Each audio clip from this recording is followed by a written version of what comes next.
السلام علیکم ورحمۃ اللہ وبرکاتہ۔ شاد اسٹڈی ہب چینل میں آپ کا استقبال ہے۔ میں محمد دلشاد آپ کی خدمت میں حاضر ہوں اردو قواعد اور انشاء کا تعارف کرانے کی غرض سے۔ یہ کتاب 10ویں جماعت کے نصاب میں شامل ہے۔ اس کتاب میں اردو زبان کے قواعد کو متعارف کرایا گیا ہے اور انشاءاللہ ہماری کوشش رہے گی ان قواعد کو آسان انداز میں، آسان اسلوب میں آپ تک پہنچانا۔ اور ویسے ہی اس کتاب کو جو تیار کیا گیا ہے وہ آسان اندازی میں ہے، لیکن ہم کوشش کریں گے اس کو مزید بہتر کرنے کے لیے، مزید آسان بنانے کے لیے۔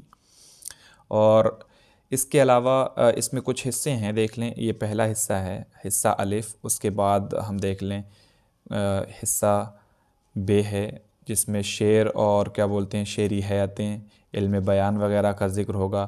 اس کے علاوہ حصہ جیم ہے، حصہ دال ہے اور حصہ ہے۔ اس میں تقریباً 5 حصے ہیں اور ہر حصے میں جو اصطلاحات ہیں وہ بہت ضروری اور بہت اہم ہیں۔ چلیے دیکھ لیتے ہیں ان کو کون کون سی اصطلاحات ہم پڑھیں گے اس کتاب کے ذریعے سے۔ پہلی اصطلاح ہے اسم اور اس کی قسمیں۔ دوسرا ضمیر اور ضمیر کی قسمیں۔ فعل یعنی فعل کی قسمیں۔ صفت اور صفت کی قسمیں۔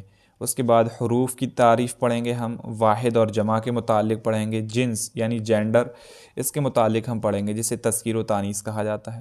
مترادف الفاظ کے بارے میں پڑھیں گے کہ یہ کیا ہوتے ہیں، متضاد الفاظ کیا ہوتے ہیں، مرکب الفاظ کیا ہوتے ہیں۔ اس کے بعد پھر سابقہ اور لاحقہ کسے کہتے ہیں، روزمرہ یہ کیا ہوتا ہے، اور محاورے یہ کیا ہوتے ہیں، کہاوت یا ضرب الامثال کسے کہتے ہیں، انہیں بھی ہم ان ڈیٹیل پڑھنے کی کوشش کریں گے انشاءاللہ۔ اس کے بعد فقرہ کیا ہوتا ہے، جملہ کیا ہوتا ہے، رموز اوقاف کسے کہتے ہیں، ان کو پڑھیں گے۔ حصہ بے میں ہم جن چیزوں کو دیکھیں گے وہ ہیں شعر کا فن۔ شعر کا فن یعنی جن چیزوں کو سمجھ کر کے انسان کسی حد تک شعر سمجھنے کے لائق ہو جائے، وہ چیزیں اس میں ہم پڑھیں گے، جیسے شعر کیا ہوتا ہے اور مصرع کیا ہوتا ہے، وزن و بحر کیا ہوتے ہیں، قافیہ کیا ہے، ردیف کیا ہے۔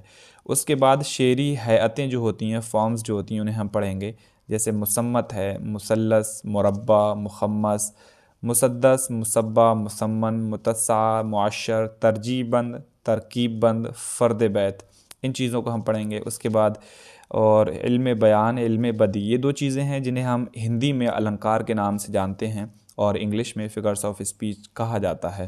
تو علم بیان تشبیہ، استعارہ، کنایہ، مجاز مرسل علم بیان میں پڑھیں گے ہم، اور علم بدیع کی بحث میں ہم پڑھیں گے تجنیس، لف و نشر، مراعات النظیر، تضاد، تلمیح، حسن تعلیل، ایہام اور مبالغہ۔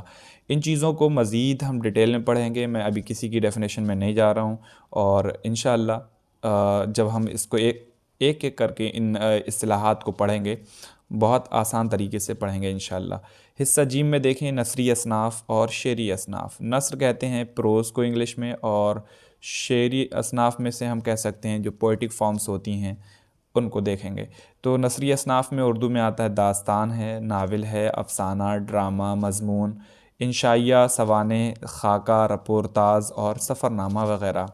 شعری اصناف جو ہیں اس میں ہم غزل، قصیدہ، مرثیہ، مثنوی، رباعی، قطع، نظم وغیرہ کو پڑھیں گے اور ان کی ڈیفینیشنز پڑھیں گے، انہیں کیسے پہچانا جاتا ہے یہ پڑھیں گے، اور یہ سب کچھ بہت آسان ہوگا انشاءاللہ۔ اس کے بعد ہم دیکھیں حصہ دال۔ حصہ دال میں انشا نگاری۔ انشا نگاری یعنی فکشن وغیرہ ہم کہہ سکتے ہیں، مطلب ایسے رائٹنگ ہو گئی اس میں، اور کیا بولتے ہیں لیٹر رائٹنگ ہے، یہ دیکھ لیں، درخواست نویسی ہو گئی، اپلیکیشن رائٹنگ جسے ہم کہتے ہیں، خط نویسی یعنی خط لکھنا جسے ہم انگلش میں لیٹر رائٹنگ کہتے ہیں، مضمون نویسی جسے مضمون نویسی کا مطلب ہو گیا مضمون لکھنا، اور اسے انگلش میں ہم ایسے رائٹنگ کہتے ہیں۔ خبر نویسی یہ ہو گیا، ہم کہہ سکتے ہیں خبر لکھنا جسے انگلش میں کہا جاتا ہے نیوز رائٹنگ، اور اشتہار نویسی جسے ہم کہہ سکتے ہیں اشتہار لکھنا، اور انگلش میں سے ایڈورٹائز رائٹنگ یا پھر نوٹس وغیرہ نوٹس رائٹنگ ہو گیا۔ تو یہ چیزیں ہم اس میں کور کریں گے انشاءاللہ۔ اس کے بعد حصہ ہے جو ہے، حصہ ہے میں قواعد کی جو اصطلاحات ہیں، جو ٹرمز ہیں، ان ٹرمز کو ہم پڑھیں گے انشاءاللہ۔ تو امید ہے یہ سلسلہ، یہ سیریز بہت ہی مفید ہوگی اور ہر جماعت کے طلباء کے لیے مفید ہوگی، خاص کر چھٹی جماعت کے بعد، اور یہ صرف 10ویں جماعت کے طلباء کے لیے ہی مفید نہیں ہوگی، بلکہ یہ قواعد جو ہیں ان کی ضرورت ہر کلاس کے بچوں کو ہوتی ہے، خاص کر چھٹی جماعت کے بعد۔ تو حصہ الف جو ہے، اس میں جو چیزیں ذکر کی گئی ہیں، جن چیزوں کا ذکر کیا گیا ہے، یہ عموماً چھٹی جماعت اور 7ویں 8ویں 9ویں 10ویں جماعت کے طلباء کے لیے، سبھی کے لیے ضرورت پیش آتی ہے۔ باقی کچھ چیزیں ہیں جو 10ویں جماعت کے لیے ہیں، کچھ چیزیں ہیں جو مطلب 11 اور 12 یعنی 11ویں اور 12ویں جماعت کے طلباء کے لیے ہیں، اور اس میں کچھ قواعد ہیں جو بہت ہی زیادہ اہم ہیں کالج اسٹوڈنٹس کے لیے، ایون ان اسٹوڈنٹس کے لیے بھی بہت مفید ہیں جو ماسٹر ڈگری کر رہے ہوتے ہیں۔ تو یہ بنیادی قواعد ہیں، ہر کسی کو اس کی ضرورت ہوتی ہے، یہاں تک کہ جو ہم اعلیٰ سطح کے جو امتحانات ہوتے ہیں اپنے ملک میں، ہندوستان میں، ان میں بھی ان قواعد کی ضرورت آتی ہے اور ان کے متعلق بے شمار سوالات کیے جاتے ہیں۔